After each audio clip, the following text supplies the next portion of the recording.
Hey, it's Clay, and this will be a video chart on ticker symbol RIOT. We will take a look at the 30-minute time frame. Real quick, what do I mean by 30-minute in case maybe you're new to charts? Instead of each one of these candlesticks here representing 1 day's worth of price action, which is what you would normally see, each one represents 30 minutes. So while this here may look like a few weeks of time, it's actually just Tuesday and then today, Wednesday, broken down into 30-minute time slices. I like to do this time frame. I think it does a good job of telling the quote-unquote story of the price, and then makes mapping out levels of support and resistance a bit easier to see. I did this analysis on Tuesday, so that is where these green and red line annotations are coming from. But after today's price movement, I'm going to do a few updates here.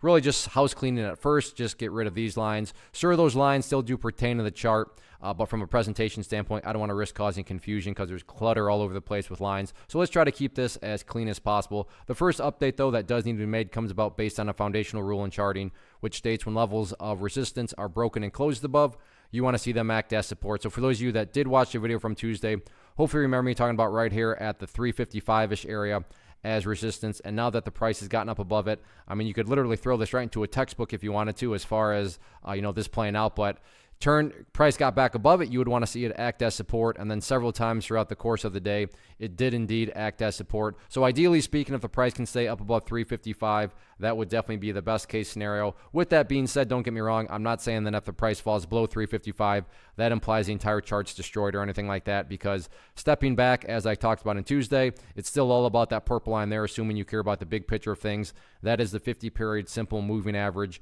Keyword being moving. As time goes by, that line is going to move itself higher and higher. So as far as the health of the overall move is concerned, that right there being defined as the move, just continue to watch that purple line. As long as the price stays above that line, as the line itself moves higher and higher, then the bulls are in full health, the bulls are in full control. How you can best visualize that, that is what's being represented. Again, yeah, staying up above 355 like it got today would be great, but from the grand scheme of it all, as long as the price is above that purple line, the bulls 100% own the chart. As far as levels of resistance are concerned, nothing really new here to report from Tuesday. Still got the $4 level as the next key level of resistance going into Thursday.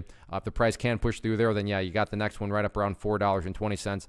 But one hurdle at a time, and again, that next near-term hurdle up there at the $4 mark. But all in all, very nice day, and good to see that the price continues to chip away with these higher bases.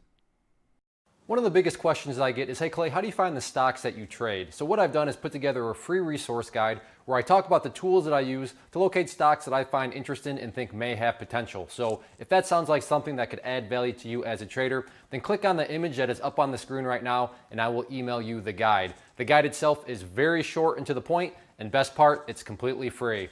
Thanks for watching the video. Let me know if you have any questions.